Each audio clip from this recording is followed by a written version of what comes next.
시편 96편, 이 시편 96편은 여호와 왕권시로 분류가 됩니다. 여호와 하나님 왕권시, 하나님이 왕이시다, 이런 선포가 담겨 있는 거죠.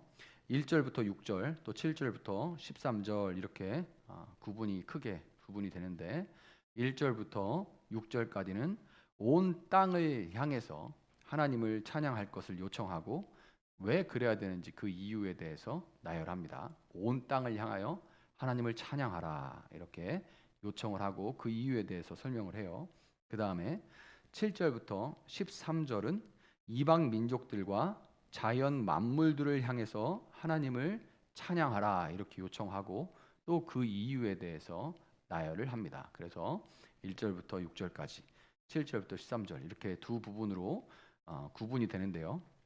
1절부터 6절에 온 땅을 향해서 찬양을 하라고 그렇게 요청하는 부분에 대해서는 당연히 아까 여호와 왕권시라겠죠. 하나님이 왕이시기 때문에 마땅히 하나님을 찬양하라, 그렇게 요청을 하는 겁니다.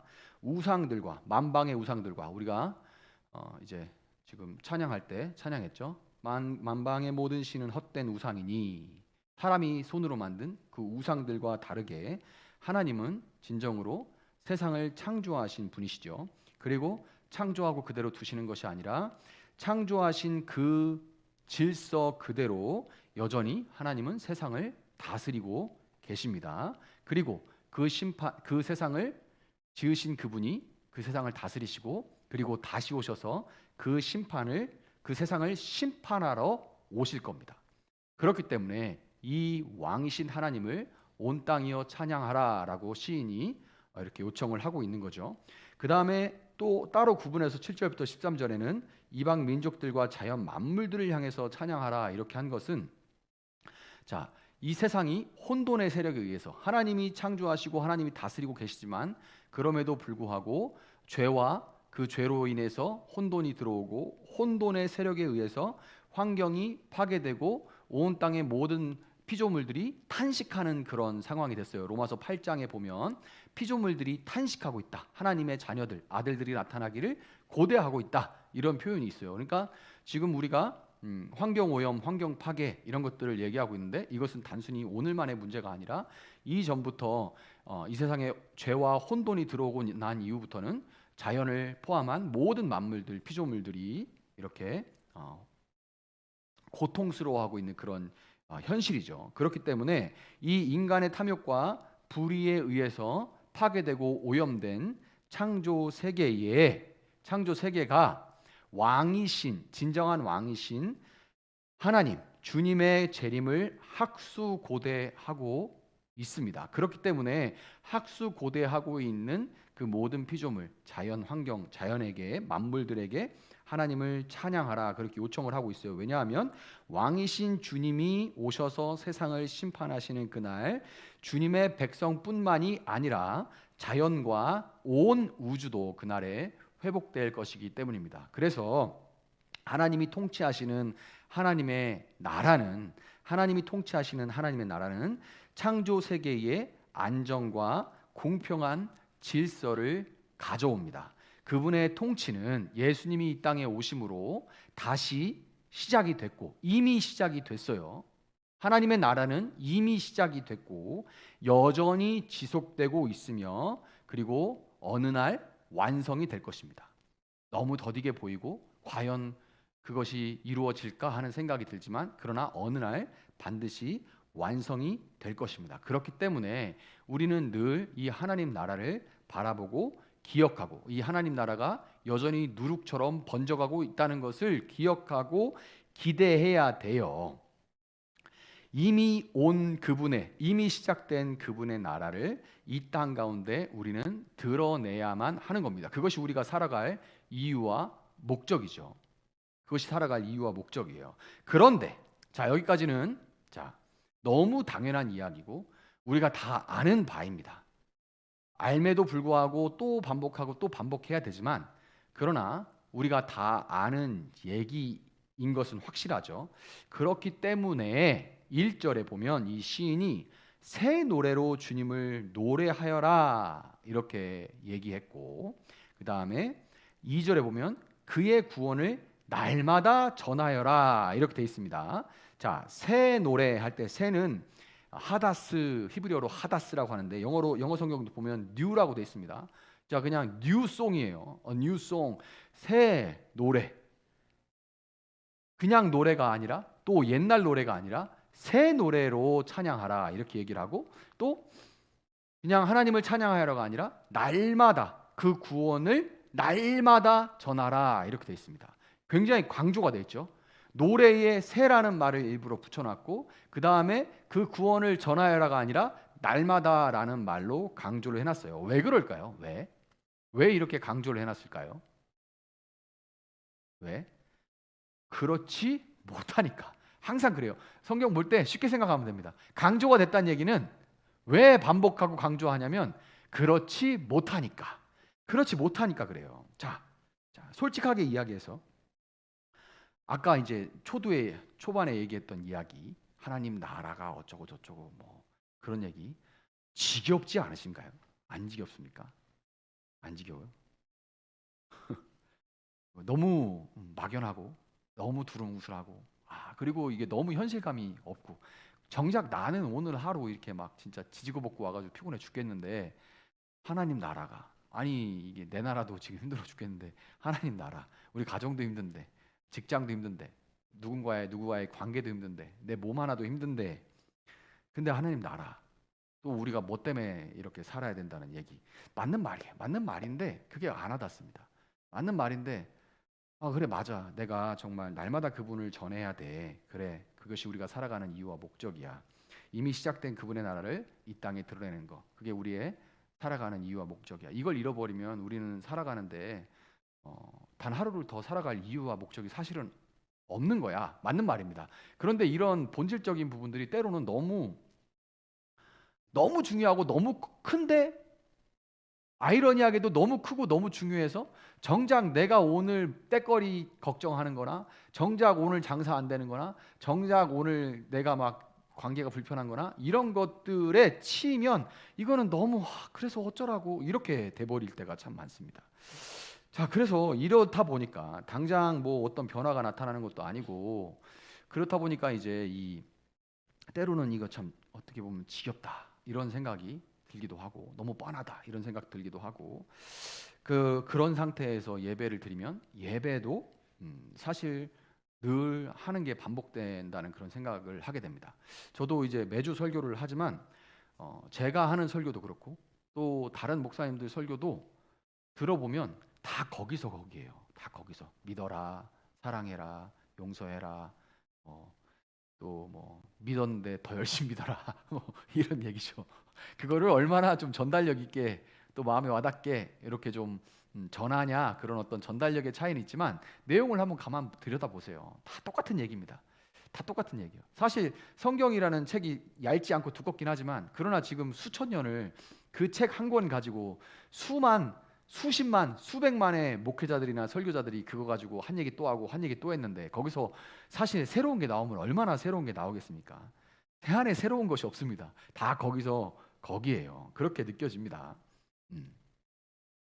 제가 20대 초반에 이제 예수님을 처음 믿고 인격적으로 만나고 들었던 생각이 뭐였냐면, 그때 참 걱정을 많이 했는데, 걱정이 뭐였냐면 제가 그때까지 살아왔던 것처럼 이제까지처럼 쉽게 배우고 금방 질려버릴까봐 하는 그런 두려움이 있었어요. 예수님 만난 거 너무 좋은데, 그리고 막 빨리 말씀을 막 읽어가면서 깨달음도 많고, 그리고 그것 가지고 다른 지체들과 이렇게 나눔할 때 어떤 내가 새롭게 안 것에 대해서 얘기했을 때 사람들이 반응하는 거나, 또 그들이 통해서 어떤 새로운 것들을 배우는 거, 이런 것들이 너무 즐겁고 신나더라고요. 그러면서도 한켠에 무슨 마음이 있었냐면, 제가 이제 학습 능력이 좀 빨라서 빨리 배웁니다. 빨리 배우고 뭐 운동이든 공부든 빨리 배워요. 근데 빨리 배우는 만큼 빨리 익히고 금방 질려서 안 합니다. 네. 그때까지 그랬어요. 그때까지 그런 특성들이 있었기 때문에 이 신앙이라는 것도 생겼고 빨리 익혀가고 있는데, 그리고 나름 이제 뭐 이렇게 눈치 보는 게 있잖아요. 누구는 어떻고 그런 볼 때 내가 좀 성경도 많이 읽는 것 같고 뭐 이런 생각들을 하게 되는데, 나 빨리 좀 성장하고 있는 것 같아. 근데 이렇게 하다가 금방 질려버려서 나 안 하면 어떡하지? 옛날로 다시 돌아가면 어떡하지? 그런 두려움이 있었어요. 그런데 그건 진짜 기우였습니다. 기우. 그건 진짜 기우. 그런 걱정은 정말 세상 쓸데없는 걱정이 그런 걱정이죠. 예. 그런 걱정을 한 청년 이용수에게 기특하다는 생각을 합니다. 왜냐하면 그 마음은 내가 혹시 하나님 앞에서 이렇게 좀 다시 또 예전으로 돌아가면 어떨까, 어떻게 될까, 그런 두려움, 그런 걱정이니까 좋은 마음이죠. 초반에 좋은 마음인데 지금 우리 교회에 그런 청년이 있다면 저도 아유 참 대견한 생각을 한다라고 할 것 같아요. 그런데 그런 걱정은 진짜 할 게 아닙니다. 왜냐하면 신앙은 지식이나 기술 습득하고는 완전히 달라요. 그런 차원이 아니라 이 신앙이라는 건 하나님과 또 우리 주님과의 관계죠. 신앙이라는 거는 관계고 그 관계는 혼자 맺는 게 아니라 쌍방이 맺는 건데 그 쌍방의 대상이신 나는 그렇지 않은데 쌍방의 대상이신 예수님이 너무 날마다 새로운 분이에요. 그분이 이제 뭐 연인으로 따지면 매일 새로운 옷을 입고 매일 헤어스타일도 바뀌고 매일 이렇게 늘 새로운 분입니다. 그래서 시인들도 많이 노래를 했죠. 아침마다 새롭고 늘 새로우니 주의 성실하심이 크도소이다. 성실하신데 똑같이 성실한 게 아니라 새로움으로 성실하신 분이에요. 그러니까 예수님이 늘 새롭다는 것을 경험을 하게 됐죠. 자, 그렇게 그분이 계속 새로우니까 저는 그것을 따라갈 수는 없지만 그러나 그분으로 인해서 나와 관계 맺는 그분으로 인해서 더욱 새로운 마음으로 예수님을 예배해야겠다. 조금 더 알아가야겠다. 그분을 조금 더 찬양해야겠다. 조금 더 그분을 닮아가야겠다 하는 그런 좀 새 마음으로 그렇게 해야겠다는 마음이 계속 들었어요. 그래서 이제 새로운 마음으로 새 마음으로 주님을 따라가게 됐죠. 그런데 이제 제가 그렇게 신앙생활 한지 이제 인격적으로 예수님 만난 지 20년이 넘어갔죠. 20년이 넘어가고 나이가 들어가면서 제가 늘 느끼는 것, 요즘 더 많이 느끼는 게 뭐냐면 점점 더 익숙한 것을 고수하려 하고 있다는 그런 생각을 하게 됩니다. 점점 더 익숙한 대로 살아가려 한다는 것을 이제 깨닫게 돼요. 그런 것들을 깨닫게 됩니다. 이것은 관계라고 말씀드렸는데 부부 관계처럼 자연스럽기도 하고 부부가 뭐 연인 데이트할 때처럼 아직 결혼하기 전에 그 데이트할 때처럼 혹은 신혼처럼 매 죽을 때까지 살면 그건 좋은 게 아니라 그건 진짜 힘든 거죠. 늘 그런 상태로 산다면 굉장히 힘들 거예요. 편안하지 않고 뭐 장점도 있겠지만 단점이 제가 볼 때는 더 많을 것 같아요. 늘 그 상태로 산다면. 그래서 부부관계처럼 이렇게 뭔가 익숙한 대로 살아가려고 하는 게 뭔가 자연스러움이기도 하고 변함이 없다라는 어떤 장점이 될 수도 있고 어느 정도 장점도 있을 수 있겠지만 변함없이 하던 방식, 하던 형식만 따르는 것은 사실 냉정하게 보면 정직하게 보면 관심이 없고 무뎌진 것일 때가 대부분입니다. 그냥 그럴 거야. 그렇게 생각하는 거예요. 사실 관심이 없고 무뎌진 것일 때가 대부분이에요. 그것을 조금 더 그 사람에 대해서 조금 더 관심을 갖고 조금 더 이렇게 민첩하게 하는 게 아니라 그냥 익숙한 대로 관심이 없고 그냥 그럴 거야. 원래 그랬지. 이렇게 그냥 무뎌진 것일 때가 대부분인 경우입니다. 왜냐하면 신앙생활하면서 좀 더 영적인 면에 더 그런데요. 마치 백조가 물 위에 고고히 떠 있을 때, 백조가 물 위에 고고히 떠 있을 때 그것을 이제 유지하는 거죠. 이제 부부 관계나 이런 관계에서 그 관계를 지금 잘 유지하고 있어. 변함없지. 익숙하게 늘 똑같아. 한결같이 있어. 유지하고 있어. 좋은 관계로 유지하고 있어. 이렇게 얘기를 하는데 그 유지하는 거. 그러니까 백조가 물 위에 떠 있을 때 유지하는 거죠. 고고하게 떠 있어서 그냥 밖에서 볼 때, 물 위에서 볼 때 백조는 그냥 평안하게 그냥 떠 있는 겁니다. 떠 있는 거죠. 유지하고 있는 거죠. 그러기 위해서 그런데 사실 백조는 그 물 아래서 발버둥을 치고 있죠. 발버둥을 치고 있어요.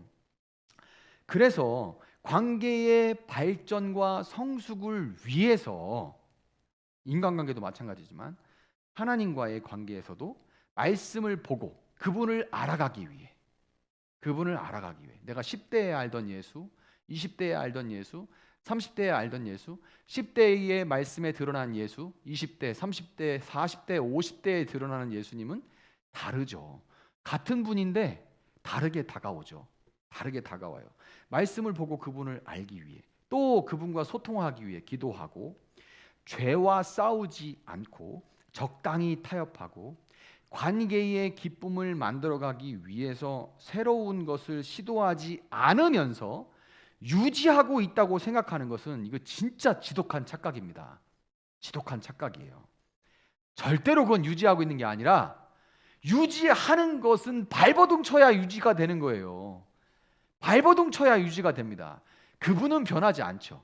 그리고 우리가 그나마 이렇게 살고 있는 건 그분의 은혜 때문이지, 우리가 지금 좋아서 유지가 되고 있는 게 아니에요. 물론 노력을 통해서만 우리가 구원받는다는 얘기, 그런 얘기 하는 게 아닙니다. 그러나 그 관계가 새롭고 성숙되고 깊어지기 위해서는, 아니 그렇게 정말 조금씩이라도 그렇게 되고 현재를 유지하면서 조금씩이라도 이렇게 상향해서 나가기 위해서는 발버둥을 쳐야 돼요. 그냥 그렇지 않고서 물 아래에 발버둥이 없이 유지가 되고 있다고 생각하는 것은 지독한 착각이고 후퇴하고 있는 관계의 전형입니다. 후퇴하고 있는데 본인만 모르는 거예요. 자, 이런 상태가 되면, 후퇴하고 있는데 전혀 모르고 있는, 본인만 모르는 그런 상태가 되면 이래서 안 되고 저래서 안 되고 핑계거리가 늘어납니다. 예전에는 안 그랬는데, 예 주님 알겠습니다. 혹은 교회에서 무슨 일이 있거나 뭐 이러면 한번 해보죠. 한번 해봅시다. 또 하나님께서 도와주시겠죠. 부족한 부분이 있지만 하나님께서 해주실 거예요. 또 안 되면 그때 또 하나님께 기도하면서 해보죠. 요렇게 했었다면 나이가 들어가고 이러면서 어떻게 되냐면, 이래서 안 되고 저래서 안 되고, 그러면서 이제 마음 깊은 곳에는 뭐 있냐면, 그래도 안 됐어. 이런 것들이 있는 거죠. 그렇게 해봤는데 안 됐어. 그렇게 해서 안 되면 또 피곤하잖아. 뭐 이런 생각들이, 그러니까 이 경험들은 오히려 이제 독이 되는 거죠. 그래서 이래서 안 되고 저래서 안 되고 핑계거리가 늘어납니다. 그리고 이래서 섭섭하고 저래서 섭섭함만 늘어가요. 누구 얘기하는 게 아니라 이게 제가 지금 제 얘기하는 겁니다. 이래서 섭섭하고 저래서 섭섭하고, 그러니까 이게 후퇴되고 있는 관계에서 나타나는 전형적인 이런 증상들입니다. 이래서 안 되고 저래서 안 되고, 목사님 이것 좀 해보면 어떨까요? 한번 해봐. 나는 안 하고 너는 해봐. 이렇게 되고, 이래서 안 되고 저래서 안 되고, 나는 허리가 아프고 나는 뭐가 아프고 나는 피곤하고 나는 이래서, 나는 I형이라서 뭐 이런 거 있잖아요. 요즘 진짜 잘 될 수 있는 그게 MBTI가 나온 이후에는 정말 이게 모든 어떤 이런 그 신앙생활에도 방어막처럼 돼 버렸어요. 그냥 딱 뭐 이렇게 어떤 교회의 어떤 진짜 또 문제에 대해서 이렇게, 이건 이렇고 저건 저래야 되는 게 아닐까요? 그럼 너 T지? 그럼 끝납니다. 더 이상 얘기가 진행이 안 돼요. 그죠? 진행이 안 돼요. 그리고 불쌍해 하고 울면 F냐? 그렇게 일이 진행돼? 이렇게 하면 또 끝나고, 그냥 뭐 이렇게 뭐 해봅시다 그러면, 저는 이러면 제가 I형이라서, 그럼 또 더 이상 말하기 어렵고, 그거에 대해서 막 밀어붙이면 좀 그래도 해보자 이렇게 얘기하면 막 I형 괴롭히는 것 같고, 공감 능력이 떨어지는 것 같고, 이게 진짜 부작용이 많아요. 부작용이. 제가 볼 때는 이 MBTI는 이해하는 데 도움이 되는 장점이 조금 있는 반면에, 이거는 인간의 악한 본성으로 인해서 자기를 방어하고 보호하고 게으름과 나태함과 이런 것들을 이렇게 덮는, 처음의 의도는 그렇지 않으나 지금은 그렇게 쓰이는 것이 더 많은 것 같아요. 그래서 이런 증상들이 나타나요. 자, 세상은 유한하고 그 안에 있는 가치도 유한합니다. 세상은 유한하고 그 안에 있는 가치도 유한해요. 대표적으로 세상이 유한하고 그 안에 있는 가치도 유한하게 계속 이랬다 저랬다 한다는 걸 어디서 제일 많이 볼 수 있냐면, 대표적인 세상의 노래, 새 노래가 아니라 세상의 노래를 보면 그 가치가 자꾸 변한다는 것을 알 수 있죠. 제가 어렸을 때 사랑에 대한 노래는 사랑은 눈물의 씨앗이에요 뭐 이렇게 노래하고, 그러니까 막 그 안타까움으로 눈물 흘리는 에이블비, 눈물 흘리고 가시리 있고 뭐 이러면서, 그 다음에 뭐 이제 노래 또 하면 나 그대에게 모두 드리리 뭐 이런 사랑 노래, 그러니까 이제 사랑하면 헌신하고 그를 위해 나를 희생하고, 요런 쪽으로 어렸을 때 사랑 노래는 그랬습니다. 지금은 너 10분 안에 너 꼬셔줄게, 오늘 밤에 뭐 할까, 이런 게 사랑 노래입니다. 지금은 요 30년 정도, 20, 30년 사이에 사랑의 가치가 완전히 바뀌었어요. 그러니까 그 전에 헌신과 희생 뭐 이런 거였으면 지금은 조금 더 그래도 어떻게 보면 이제 질적으로 조금 더 가치 있는 거라면 지금은 감각적인 거, 그 다음에 말초적인 거, 요런 것들로 이제 아예 바뀌었는데 지금은 그거 이쪽 얘기하면 고리톱답하다는 얘기 듣게 되고 이쪽으로 이제 가야 돼요. 이쪽으로 이제 가는 쪽으로 완전히 왔습니다. 그러니까 가치가 완전히 바뀐 거죠. 요 세상의 노래, 특별히 세상 노래는 대부분 한 7, 80% 사랑 노래죠. 그 사랑 노래를 봐도 그것을 우리가 알 수 있어요. 그런데 이 가치가 변화되는 이 세상 속에 우리가 몸담고 살면서 이 유한한 가치에 사로잡혀서 끝없이 남들하고 비교하면서 SNS 이거 완전 쥐약인데 이거 보면 사람들이 다 참 나 말고는 다 행복해 보이잖아요. 목사는 자유롭냐? 그렇지 않습니다. 목사들도 페이스북 이나 인스타 이런 데 보면 우리 교회 빼고 다른 교회는 다 잘 되는 것 같습니다. 이게 다 그래요. 남들과 끊임없이 비교하고 내 설교 말고 다른 목사 설교 다 잘하는 것 같고 이렇습니다. 이게 늘 그래요. 우리 교회만 이렇고 다른 교회는 늘 뭐 새신자 오고 뭐 즐겁고 압니다. 직접 가보면 그렇지 않다는 거. 그러나 그 SNS가 그런 생각을 계속하게 만들죠. 그리고 남들과 비교하면서 그런 것들 비교하면은 계속 우리의 가치는 소유를 쫓게 돼요. 좀 더 갖고 좀 더 누리려고 하는 그 소유를 위해서, 소유냐 존재냐 할 때 소유를 위해서 살아가게 돼요. 자연히 이런 가치관 안에서는 경쟁에서 뒤처졌다고 생각되는 이들을 존재적으로 무시하고 또 나도 동시에 무시당하게 됩니다. 끊임없이 비교를 통해서 그렇지 못한 사람은 무시하고 또 그런 조건에 의해서 나도 무시당하고 이런 것이 반복이 돼요. 이런 거에 대해서 저항이 있을 때, 그러니까 하나님과의 관계가 내 안에 새 노래가 막 올라올 때는 이런 세상의 가치에 대해서 우리가 저항했습니다. 그러나 나이가 들어가면서 어쩔 수 없지 뭐 이렇게 돼요. 어쩔 수 없지 뭐 다 그렇더라. 그리고 교회 생활 오래 하면 더 치명적인 게 뭐냐면 교회도 똑같더라. 다 그 안에서도 뭐 큰 교회만 인정받고 뭐 그 안에서도 돈 많은 사람이 직분도 얻고 요런 것들이 아니 근데 사실이 아닌 게 아니라 더 할 말이 없죠. 봤잖아요. 경험했잖아요. 그게 10년, 20년 쌓이면서 보고 내 안에 조금씩 이렇게 어떤 상처와 어떤 앙금처럼 이렇게 가라앉아 있고 그거에 대해서 나도 이렇게 시니컬하게 냉소적으로 비판하다가 이게 우리가 욕하다가 담는다는 말이 있죠. 그렇게 욕하다가 담듯이 여기에 물들고 익숙해지면서 그렇게 나도 욕하던 그 모습으로 그대로 그렇게 나이 들어가는 겁니다. 그러다가 그럴 때가 되면 세상 노래에 절어지는 그럴 때가 되면 더 나아가서 그렇게 살면 안 됩니다. 우리 새 노래 합시다 라고 얘기하는 거, 새 노래를 부르면서 삽시다라고 얘기하면서 그 세상의 노래에 따라 살아가는 어떤 삶의 제동이라도 걸려치면 회개해야 된다. 거기 그렇게 살면 안 된다라고 얘기하면 짜증이 납니다. 짜증이 나. 뭐 예전에 나 해봤는데 뭐 입 바른 소리 한다. 젊은 목사가 입 바른 소리 이렇게 돼요. 화가 납니다. 짜증도 나고. 여러분 그런데 아무리 뭐 상태가 그런 상태라 할지라도 성경을 전해야 되죠. 성경은 뭐라 합니까? 죄와 피 흘리기까지 싸워라 이렇게 얘기합니다. 바울이 그렇게 말하죠. 죄와 피 흘리기까지 싸워라 이렇게 말합니다. 새로운 하나님께 새 마음을 드리기 위해서 새 포도주는 새 부대에 담으라고 말씀하신 주님께 순종하기 위해서 우리는 계속 그 쇠의 녹처럼 계속 생겨나는 그 익숙함과 나태함과 싸워야 됩니다. 계속 물갈퀴질을 해야 돼요. 익숙함과 나태함과 싸워야 돼요. 이게 참 아이러니하죠. 물갈퀴질을 해서 내 안에 새 노래가 고여들고 차오르기 시작하면 이 세상 노래를 밀어낼 힘이 생기고 내 안에 감사와 기쁨이 생겨서 세상 노래의 가치관을 이기면서 살면서 피곤함을 잊어버리게 되는데 반대가 돼서 세상 노래에 절어버리게 되면 새 노래는 잊어버리게 되고 오히려 나는 이 악순환 속에서 계속 피곤과 힘듦을 느끼게 됩니다.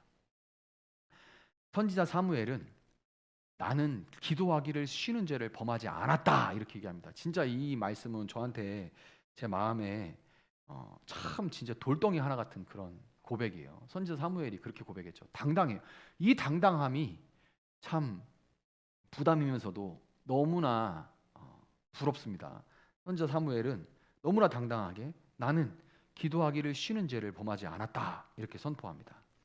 기도를 많이 한다고 하는 사람들의 부정적인 모습도 우리가 그동안 참 많이 봤습니다. 기도 많이 했다는 것이 오히려 그 기도만큼의 기도에 드릴 시간과 에너지만큼의 인격이 이렇게 형성되지 않은 분들을 보면서 기도를 하는 거에 대한 많이 하는 거에 대한 어떤 반감이 있을 수도 있지만 그런 반감은 사실 목욕물을 버리다가 애까지 같이 버려버리는 그런 행태입니다.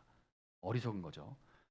그 목욕물이 더러워졌다고 해서 목욕물은 버려서 샘물 받으면 되죠. 그런데 그게 아니라 그냥 그 안에 있는 중요한 애까지 그냥 같이 버려버려. 기도라는 그것까지 아유 기도 많이 하면 뭐해. 기도해서 누구처럼 될 거면 기도 많이 할 필요 없어. 그냥 잠깐 그냥 하나님 내 마음 아시죠? 그 정도면 충분하지. 기도 많이 해가지고 아무개 권사 아무개 장로처럼 될 거면 안 한다. 이렇게 되는 거는 그냥 목욕물과 함께 애까지 버려버리는 거예요. 그동안 기도를 많이 한다는 것이 얼마나 어떤 체험을 많이 하고 어떤 능력을 받았는가에 집중됐다면 기도가 관계를 위한 소통이며 그 소통 가운데 새로운 마음을 덧입을 수 있어야만 기도 가운데 그 관계 가운데 그 날마다 새로우신 그분과의 관계 가운데 그분의 날마다 그 새로운 마음을 덧입을 수 있어야만 우리는 하나님을 향한 새 노래 하나님 나라의 공평과 정의를 찬양하는 새 노래, 그분을 전하는 새 노래를 부를 수 있다는 것을 기억하시길 바랍니다. 말씀을 정리할게요. 세상은 흔들리고 사람들은 변합니다. 그 가운데서 우리에게 이 세상은 오래된 노래, 세상의 노래, 오래된 노래. 너가 행복하면 다 끝난 거야. 너를 위해 살아. 너가 하나님처럼 될 수 있어. 이 세상의 노래를 읊조릴 것을 강요합니다. 돈만 있으면 행복할 수 있어. 힘만 있으면 행복할 수 있어. 뭐 여자친구 남자친구만 있으면 행복할 수 있어. 뭐 이런 노래만 읊조릴 것을 강요합니다. 그렇지만 그럴 때일수록 그분의 백성들은 깨어서 세상의 유한한 가치를 초월하는 신앙의 노래, 존재의 노래를 불러야 되는데 그것이 바로 새 노래인 것입니다. 오늘 기도하는 가운데 다시금 창조 질서를 보는 눈, 또 그 가운데서 통치하시는 하나님을 보는 눈, 장차 새 하늘과 새 땅의 새 창조를 이루실 심판자 하나님을 보는 그 눈을 다시 뜰 수 있기를 바랍니다.